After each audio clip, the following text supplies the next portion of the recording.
he pogut comprovar que les sumes que han fet són correctes i, per tant, que ja tenim un guanyador o una guanyadora. Així que, si la presidenta del jurat, la senyora Jordà, és tan amable, li demanaria que ens digués qui és el guanyador o guanyadora del nostre concurs.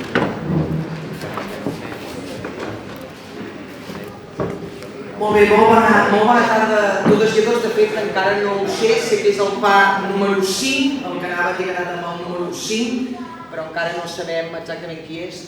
En qualsevol cas, dius que ha estat molt renyit. De fet, no repetiré els números, però estan en molt poca diferència tots. És a dir, que enhorabona a totes i a tots. Doncs anem a obrir, no? Estil Oscars, estil... I el guanyador del concurs Millor pa de Pagès Català 2019 és... l'Andreu, Bertran, del Forn.